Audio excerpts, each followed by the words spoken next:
Bonsoir mesdames, bonsoir messieurs, ravi de vous retrouver une fois de plus dans cette édition. La cour militaire de Kinshasa a statué sur l'affaire de l'activiste pro-démocratique Rossi Mukendi qui a rendu son verdict ce lundi 10 janvier 2022 au cours d'une audience foraine à la prison militaire d'Endolo à Kinshasa. Selon la décision de la Cour, le commissaire supérieur adjointe Karine Lokesho est condamnée à la prison à vie assortie de 10 ans de sûreté incompressible, destitué de ses fonctions à la police. Le brigadier en chef César Tokis, quant à lui, il a écopé la même peine. Il est disculpé de l'infraction des violations des consignes. La Cour a prononcé sa dégradation. Rossi Mukendi, activiste pro-démocratique dont le procès est arrivé à terme, avait été tué par balle le 25 février 2018 sous la bannière de Joseph Kabila alors qu'il participait à une marche des laïcs catholiques pour exiger des élections crédibles, transparentes et apaisées. Source actu7.cd.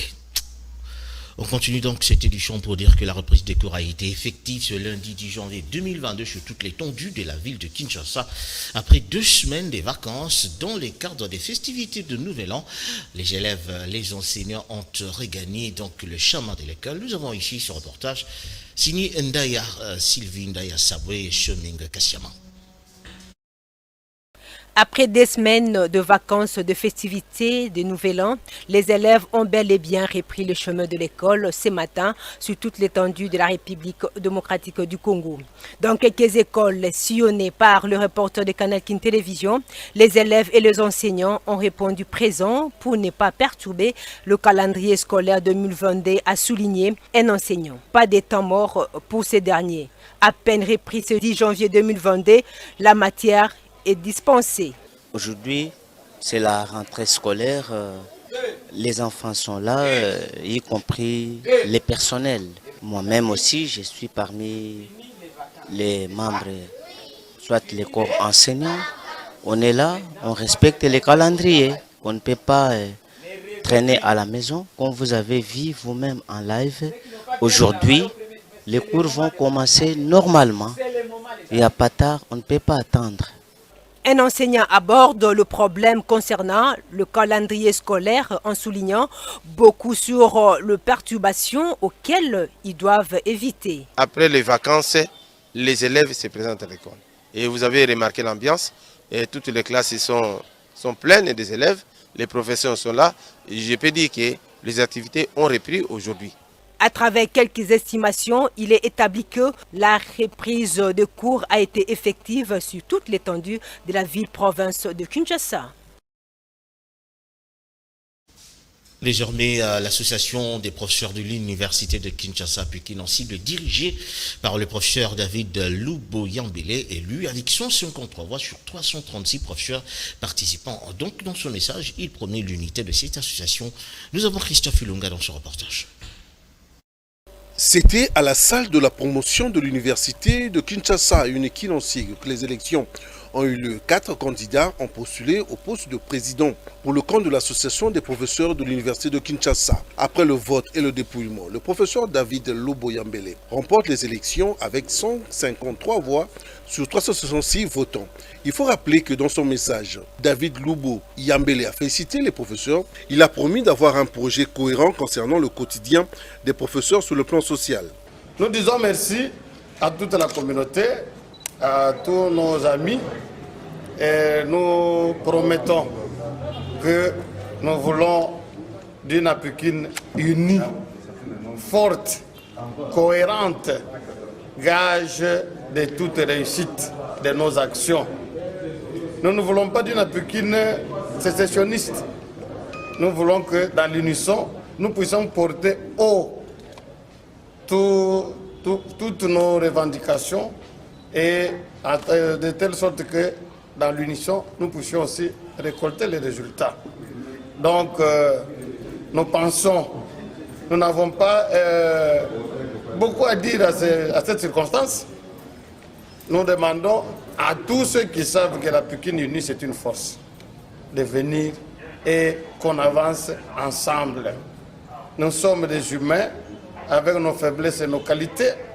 Nous serons toujours ouverts aux critiques parce qu'il faut parfois la dialectique. Quant à nos revendications, nous sommes sûrs que nous les porterons auprès des décideurs politiques et ces derniers nous comprendront parce que nous sommes un même pays. Il faut rappeler que le mandat est de 3 ans, renouvelable une seule fois. Notons que parmi les participants aux élections de l'association des professeurs de Kinshasa figure le candidat malheureux Moubila Katala qui s'est dit heureux de l'expression démocratique en félicitant le nouveau président de la Pukine. Ces propos sont recueillis par Christophe Ilonga. Je suis heureux que la démocratie ait gagné. Je suis heureux que les professeurs de l'université de Kinshasa se soient ressaisis parce que nous étions au bord de l'abîme. Je félicite mon challenger qui a gagné. Je suis venu en 2e position. Je suis vraiment un peu malheureux, mais je ne le regrette pas parce que c'est la démocratie qui a triomphé et je pense que c'est pour l'intérêt commun. Ceux que nous avons mis en avant, ceux que nous avons élus, nous espérons qu'ils vont bien travailler pour l'intérêt commun. S'ils ne travaillent pas bien, le peuple les censurera. Donc c'est ce qui est important. Nous travaillons pour le bien commun, pour le bien de la communauté. J'ai suivi ces élections avec attention. La victoire de Lubo traduit notre volonté de mettre fin à l'anarchie, à la léthargie, surtout à la réclamation de notre pouvoir d'achat.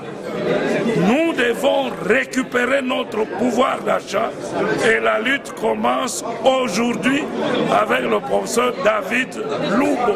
Dès le premier moment, convoquer une assemblée générale où nous allons appuyer la grève pour le pouvoir d'achat du personnel.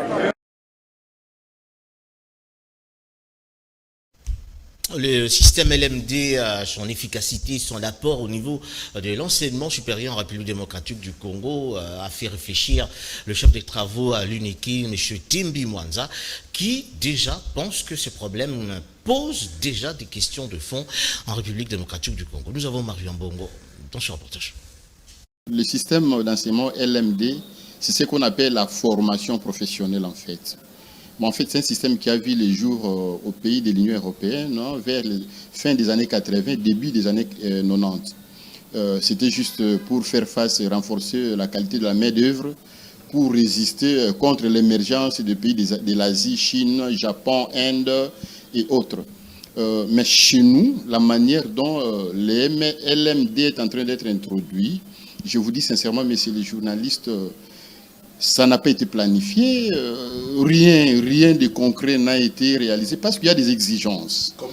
Il y a des exigences, parce qu'il y a je parlais des conditions exigences. Comme quoi, il faut renforcer les ateliers pour la pratique, les exercices pratiques des apprenants, donc des étudiants.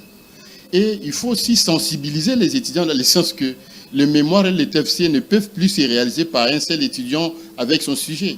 Les mémoires et les TFC doivent se réaliser en équipe, en groupe de 2, 3, 4, 5 étudiants.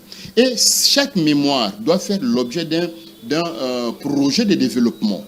C'est-à-dire que les recherches au niveau des étudiants ne doivent plus se faire comme avant. Et sur le plan pratique à l'enseignement par rapport au taux d'horaire, là, on renverse la tendance. Avant, dans l'enseignement classique, pendant une leçon, on pouvait prendre la partie théorique, 70 heures, c'est-à-dire 70% d'heures théoriques et 30% d'heures pratiques. Avec LMD, qui est pratiquement la formation professionnelle, on considère que la partie pratique doit prendre 70% d'heures et la partie théorique 30% d'heures. Donc c'est à ce stade-là qu'on devrait faire des analyses très approfondies et évidemment au niveau des institutions, universités et établissements d'enseignement supérieur universitaire, ils devraient se préparer par rapport à la capacité d'accueil. On note ici que le chef de travaux Tumbi Mwanza explique les limites du système LMD ici en République démocratique du Congo, surtout en termes d'infrastructure, un véritable problème. Ces propos sont recueillis par Mario Mbongo et Couparbola. Les limites, je donne un exemple clair et simple. Un auditoire de 500 étudiants. Comment un enseignant peut organiser les exercices pratiques pour 500 étudiants? Et un étudiant va prendre combien de temps? Parce que chaque exercice, il y a des travaux qui exigent, par exemple, un exercice puisse prendre 10 minutes par personne. Bon, vous avez un auditoire de 500 étudiants. Si 500 c'est excessif, 300 étudiants. Et pour une journée, ces professeurs-là pourra réussir comment à faire pratiquer concrètement ces étudiants pour qu'ils possèdent réellement la matière pratique professionnelle. Donc ce sont des cas, des aspects qu'on devrait franchement et profondément analyser et réfléchir. Mais malheureusement, voir comment les choses, vous savez, chez nous, tout est politique. La science est en train de souffrir au nom de la politique. Les politiciens se mêlent, ils sacrifient la science. Et pourtant, il y a des systèmes qu'on peut adapter pour renforcer nos entreprises. Parce que les patronats doivent être renforcés en termes de main-d'œuvre. Et la main-d'œuvre doit être réellement qualifiée. Or, ces systèmes qui avaient la vocation de renforcer les pays par rapport aux main-d'œuvre qualifiées à l'industrie pour assurer la production en série, pour faire face à la concurrence nationale et internationale, et n'a pas été très bien analysé. Mais certainement, le besoin est là, mais la manière dont nous avons procédé, messieurs les journalistes, et c'est pas... Une autre limite que je voulais évoquer, au moment où je suis en train de parler, messieurs les journalistes, nos universités et établissements d'enseignement supérieur, est-ce qu'ils ont des locaux appropriés pour recevoir les étudiants dans les systèmes LMD? Là encore, il y a des questions à se poser. Il faut faire encore des actions d'inspection des locaux, des ateliers dans des établissements supérieurs. Tout à fait autre chose, vous parlez des acteurs de la société civile qui sont sortis de la réserve pour dénoncer les mauvaises pratiques de conducteurs des transports en commun et les mauvais agissements des éléments de la police dans la ville de Kinshasa. La société civile, la voix citoyenne appelle la ville de Kinshasa à veiller et surveiller, il faut dire, le comportement des chauffeurs et des éléments de la police nationale qui sont en train de rançonner les paisibles citoyens quinois. Au cas contraire, la voix citoyenne va donc disposer une marche contre le comportement des conducteurs de la police nationale. Alain Noka. Trop, c'est la réaction des acteurs de la société civile, la voix citoyenne qui vient d'hausser les tons contre les comportements des conducteurs des véhicules affectés au transport en commun et contre les éléments de la police nationale congolaise. La composante de la société civile, la voix citoyenne Voice, au cours d'une rencontre spéciale organisée au siège national de la CNDH à Gombe contre les tracasseries de la route, dénonce avec fermeté les conducteurs de transport en commun de la ville de Kinshasa et les éléments de la police nationale provinciale, tous sans exception, sont en train de rançonner systématiquement les Quinois, notamment par les pratiques de hausse des prix des transports, les sectionnements d'itinéraires demi-terrains, la pratique des chambres salauds et celle de payer les transports avant de s'embarquer sans pouvoir remettre la preuve de paiement. Et côté les éléments de la police nationale congolaise, la Voice déplore le mauvais comportement de destruction des roues par baïonnettes, pratique d'arracher les plaques d'immatriculation et clés de contact, provoquer les embouteillages pour soutirer les conducteurs de l'argent. Cela devra cesser. Face à ce tableau sombre contre les conducteurs et les éléments de la police nationale congolaise, la Voice demande à l'hôtel de ville de Kinshasa de prendre ses responsabilités pour sauver la population quinoise. Elle les demande de construire les routes secondaires dans le but de résoudre les problèmes d'embouteillage. Elle voudrait que les périodes de courtoisie soient surveillées. La Voice est allée plus loin pour demander aux organisations d'encadrement des conducteurs à Kinshasa, ASECO, MUC, APEVCO et autres de pouvoir identifier leurs agents éparpillés à travers la ville de Kinshasa. au gouvernement provincial. Veiller au respect strict de l'arrêté urbain sur les prix officiels des transports en commun à Kinshasa. Interdire les phénomènes demi-terrain, payer avant d'accéder dans un transport en commun sans donner les tickets aux passagers. Interdire les chambres-salons barricadées et soudées. Sanctionner les auteurs des tracasseries ainsi que toute personne qui marche à l'encontre de l'arrêté urbain sur les tarifs de transport en commun à Kinshasa. La Voice a saisi cette occasion pour demander notamment à la CNDH, au ministère des Droits humains, au ministère de la Justice et au ministère de l'Intérieur de prendre au sérieux toutes ces plaintes. Au cas contraire, la société civile dans son ensemble va se retrouver dans la rue. On a reconnu la voix de Alain Neka. Parlons maintenant du secrétaire général de l'autre vision du Congo, Magloire Kasongo, qui a présidé le week-end dernier au siège de la plateforme des forces politiques et sociales alliées à l'UDPS, la réunion des prises de contact de cadre du parti. Nous avons ici les commentaires de Patricia Koula et Freddy Takidi. Autre vision du Congo, parti cher à l'autorité morale Didier Boudimbo, a tenu une réunion de prise de contact des cadres de ce parti. C'était le samedi 8 janvier au siège de la plateforme politique et sociale alliée de l'UDPS FPA en sigle. Sur le boulevard Triomphal, nous sommes dans la commune de Kasavubu.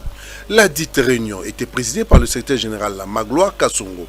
À l'ordre du jour, à savoir la présentation individuelle des membres, les mots du secrétaire général, la présentation officielle des cadres prévus dans les prochains jours dans un lieu public. Donc, un comité d'ad hoc sera mis en place. À la sortie, le secrétaire général adjoint Robert Kainga fait le compte-rendu. Dans le cadre de la redynamisation du parti, vous savez que depuis un certain moment, la République démocratique du Congo est engagée sur une voie des élections en 2023. Il a plu à notre autorité morale ainsi qu'à la direction du parti, gérée par le secrétaire général Magloire, de réorganiser l'exécutif en nommant de nouvelles figures pour que nous puissions aller aux élections et doter de partis, de cadres, de députés ainsi que des sénateurs dans la nouvelle législation qui arrive. Et c'est dans ce cadre-là qu'une réunion a été tenue aujourd'hui, une réunion de prise de contact, afin que nous puissions discuter, nous connaître et avoir des directives claires pour le reste du travail qui doit être fait pour l'avancement du parti.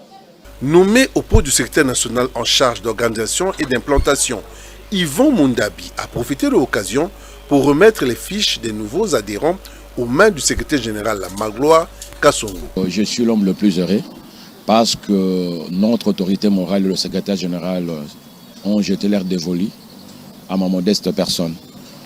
Donc je suis très content et je crois aujourd'hui, je me suis dit, j'aimerais leur montrer que je suis capable de faire, d'apporter quelque chose dans notre domaine. Et là, je suis vraiment content. Pas une parcelle sans l'AVC, d'où les portes de l'autre vision du Congo sont grandement ouvertes pour ceux qui veulent s'adhérer. On parle phonaire, chiffre record jamais atteint dans la mobilisation de ressources. Georgine Selemani-Toulia, directeur général à l'intérim, a annoncé que son établissement public vient de battre une fois de plus son propre record. Nous avons ici l'élément signé Lydie Le Fouladio. Un pari gagné pour le Fonds national d'entretien routier. Cet établissement public, dirigé par le directeur général AI, Georgine Selemani-Toulia, elle a annoncé récemment que son établissement vient de battre son propre record. La courbe de croissance des ressources s'est élevée sans cesse. Or, elle était habituée jadis à une recette mensuelle de 8 millions de dollars américains. Si le mois d'octobre 2021 était considéré comme le pic avec 43,9 milliards de francs congolais, soit 21,9 millions de dollars, ce record appartient désormais au passé. Par ailleurs, elle a été battue à plat de couture par la mobilisation de recettes du mois de décembre 2021 avec 46,2 milliards de francs congolais, soit 23,1 millions de dollars. Pour rappel, le DG du FONER, Georgine Selemani Toulia, dès son arrivée à la tête de cet établissement, elle a connecté son établissement au studio New World, assuré également la formation du personnel aux 10 logiciels. En outre, la redynamisation du service chargé de suivi et mobilisation de recettes. Le numéro 1 du FONER promet de ne pas s'arrêter. Dès janvier 2022, la patronne du FONER fera une évaluation de toutes les informations des biens passibles des redevances FONER, en l'occurrence carburant terrestre et lubrifiant, dans le but de recouvrer ce qui n'a pas été perçu en 2021. La mobilisation de recettes que prône le chef de l'État se matérialise mois après mois au FONER. C'est ici que le travail d'encadrement des entreprises publiques, l'inspection générale des finances est à féliciter à sa juste valeur. Maintenant que les ressources sont de plus en plus disponibles, les interventions en entretien des réseaux routiers sont de bonne qualité et des travaux devront s'en suivre et les DG du FONER ne les ignorera pas.